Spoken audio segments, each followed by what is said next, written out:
Hello, basketball people, we have news. Let's go to more news about the Golden State Warriors. I ask you to give a thumbs up and subscribe to my channel, as I am a Warriors fan. Would Chris Middleton be the ideal player for the Warriors? Chris Middleton is an experienced player, an NBA champion, and will bring many benefits to the Warriors, but if they only sign Chris Middleton, they won't be able to lead the Warriors to the title this season. The team will improve, but management needs to sign more players. Washington Wizards are widely expected to buy out Chris Middleton's expiring $33.2 million salary, making the 2021 NBA champion a potential target for teams such as the Golden State Warriors in their late-season playoff push. According to The Athletic's Josh Robbins, the Wizards are unlikely to find a trade partner for Middleton before the February 5 NBA trade deadline and could therefore reach a buyout with the veteran wing, releasing him into free agency. Middleton, 34, has shown some signs of life lately, but no longer looks like a potential difference-maker for a contending team, Robbins reported earlier this week. The majority of league sources whom The Athletic spoke with said they think Middleton's most likely outcome is to remain with the Wizards through the deadline and be a buyout candidate. Could Warriors target Middleton? The Athletic added that there has been some buzz that the Portland Trail Blazers could do business with the Wizards in an effort to dump Jeremy Grant's contract in exchange for Middleton's expiring deal. However, the Wizards are reportedly hesitant to take on another massive contract after trading for Trae Young earlier this season. If Middleton does become a free agent, the Warriors would be wise to pursue him. While the 34-year-old is no longer the two-way star he was during the Milwaukee Bucks' 2021 championship run, he's still a proven veteran who can play an ancillary role for the Warriors off the bench. Through 30 starts this season, Middleton has averaged 9.8 points, 4.0 rebounds, and 3.2 assists from 24.5 minutes per game, his lowest overall production since his rookie season in 2012-13. The three-time All-Star is also shooting a career-low 42% from the field and 31% from three. Those numbers obviously pale in comparison to his peak years when he was a near 50/40/90 shooter, tallying over 20 points per game. However, it's hard to evaluate Middleton amid Washington's losing situation. Jimmy Butler replacement? Granted, Middleton won't be able to fill the void left by Jimmy Butler III, who averaged 20.0 points, 5.6 rebounds, and 4.9 assists before his ACL injury, but he could be a solid stopgap arrangement for a Warriors team that could use more firepower. Speaking of Butler, the Warriors have set their sights on Trey Murphy, Andrew Wiggins, and DeMar DeRozan as potential replacements, per Clutch Point's Brett Siegel. Other than Trey Murphy, league personnel are linking wings and forwards like Andrew Wiggins and DeMar DeRozan to the Warriors, Siegel wrote earlier this week. This is the area in which the Warriors are said to be evaluating the trade market, as the possibility of adding a notable frontcourt talent isn't viewed as a priority over addressing the forward positions. While there have been conflicting reports about Golden State's interest in DeRozan, multiple insiders have confirmed that the franchise is eyeing a reunion with Wiggins, who played a key role in their 2022 championship run. Warriors head coach Steve Kerr further fanned those flames recently when he spoke glowingly about Wiggins. "Wiggs is just such a great human being and beloved in our locker room," Kerr said of Wiggins. "Had so much success here and helped us turn things around from that 2-year stretch when we didn't make the playoffs. He was just a joy to coach." Even if the Warriors were to trade for Wiggins or DeRozan, or even sign Middleton as a free agent, their chances of competing for a championship this year are slim to none. The Warriors need to move on without Jimmy Butler. This is the nightmare Dub Nation has been living since February 2025, when Mike Dunleavy traded for Butler and signed him to a 2-year extension. The move was supposed to give Curry one last legitimate co-star, one final push at extending the dynasty's championship window. And for a glorious stretch, it worked. The Warriors went 23-7 with Butler in the lineup down the stretch last season. They looked dangerous. They looked like a team that could make noise in the playoffs. Then Curry went down in Game 1 against the Wolves, and Butler had to carry the load alone. He tried. God knows he tried. But asking a 36-year-old to single-handedly will a team past a hungry Minnesota squad featuring Anthony Edwards at the peak of his powers was asking too much. Now the roles are reversed. Butler's out for the season. Curry, who turns 38 in March, is alone again. And the opponent? The same damn Timberwolves who eliminated them last spring. The pain in the Bay Area isn't just about losing games. It's about watching a window slam shut in slow motion. These two superstars finally found each other at this stage of their careers, bringing complementary skills and championship DNA to Chase Center. But they've barely played meaningful basketball together when both are healthy and locked in. Injuries keep stealing what little time they have left. The Warriors' upcoming first-round draft picks are available for trade.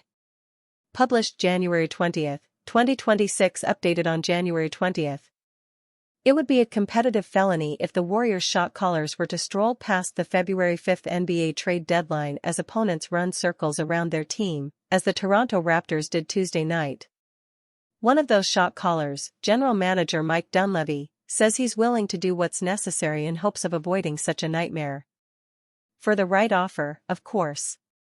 Any trade that would give the Warriors a reasonable possibility of even a modest NBA playoff run, giving franchise superstar Stephen Curry a reasonable chance to be a factor in games that matter most, would require moving a lot more than Jonathan Kuminga, whose prominent availability has yet to warm the market. To get an impact player, the Warriors almost certainly would have to sacrifice one or more future first-round draft picks. They should. And Dunleavy knows this must be an option. Our picks always will and have been in play, Dunleavy said Tuesday night, 45 minutes before a 145-127 loss to the Raptors at Chase Center. To give up our picks, it's got to be meaningful to get something back. So, for that reason, there's only so many players out there that probably warrant putting stuff like that on the table. But we're looking at everything. Joe Lacob is our owner, so you're always exploring all possibilities, willing to do any type of deal. Lacob, the team's CEO, would have the final word on any significant transaction. He has a shoot-for-stars mentality, though, as evidenced with his authorizing the expensive trade that brought Jimmy Butler III to the Warriors last February. Butler's status as a six-time NBA All-Star with a deep postseason resume warranted moving the team's 2025 first-round pick. Find the latest Golden State Warriors news, highlights, analysis and more with NBC Sports Bay Area and California. Dunleavy has been exploring multiple options for several weeks, but his search is now accelerated by the loss of Butler, who on Monday sustained a season-ending ACL injury. That the Warriors were building momentum, winning 11 of their last 15 games before Butler went down, adds urgency to the GM's quest. The Warriors, 25-20, sit in 8th place in the Western Conference, and Butler's absence makes it unlikely they'll rise any higher. He has been one half of the team's twin touchstones, Curry being the other half. Being clobbered by the Raptors offers a glimpse of a potential skid. I don't think there's an argument to make that we're a better team without Jimmy Butler, Dunleavy conceded. So, no doubt that's something we're going to have to figure out and find a way to win some games. Dunleavy then veered into momentary delusion. But I think this group is capable, he said. Obviously with Steph and Draymond, their championship pedigree, you add in Al Horford, who's in there, DeAnthony Melton's, having a great year. And then our young players, Brandon Podziemski, Moses, Moody, Quinton Post, we've got a good, deep team. A lot of people are contributing and there's no doubt in my mind we can continue to win games. We're just, let's call it what it is, we're not as good without Jimmy. That last statement, told politely, is factual. Fact is, Butler's absence makes the Warriors infinitely weaker and, therefore, more beatable. He's the second best player on the roster and easily the most versatile. Anything the Warriors do short of making a significant trade is patchwork. A band-aid. Doing nothing is, of course, an option but utterly repellent. Making the effort to avoid a collapse this season and perhaps buttress seasons to come is the most alluring route. A certified NBA player with all-star status or clear all-star potential is worth moving a future draft pick or two.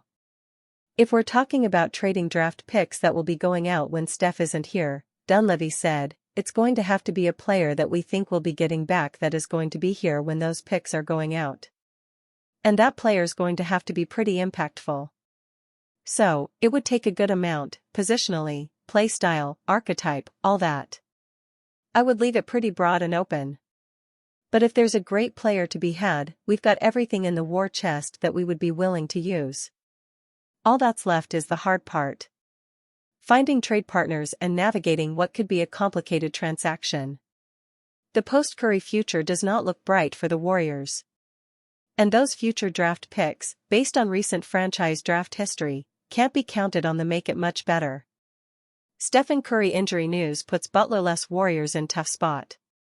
The Golden State Warriors are in danger of dropping 3 games in a row on Sunday. Heading into their Sunday night matchup against the Minnesota Timberwolves, Stephen Curry is unsure about his status as of Sunday afternoon. Golden State listed the star guard as questionable due to right knee soreness.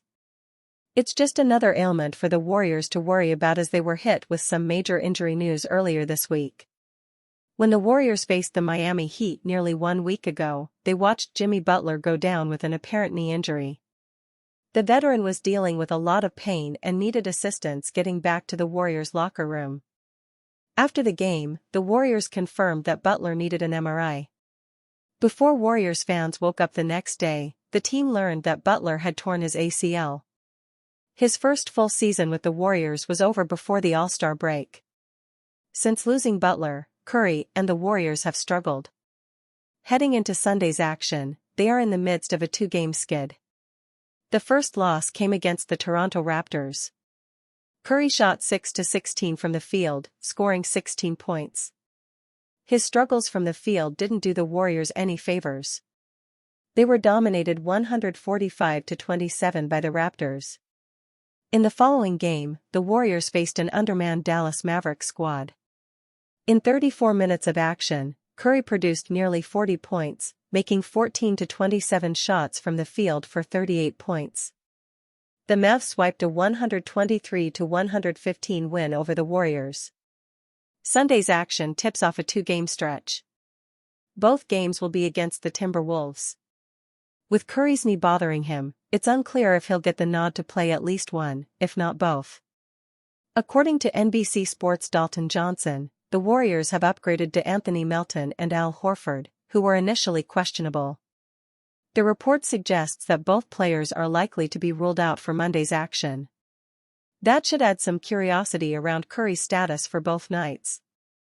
As much as he wants to play every game, especially as the team deals with the absence of Butler, the Warriors can't have Curry pushing through setbacks too much. He will be far too important down the stretch.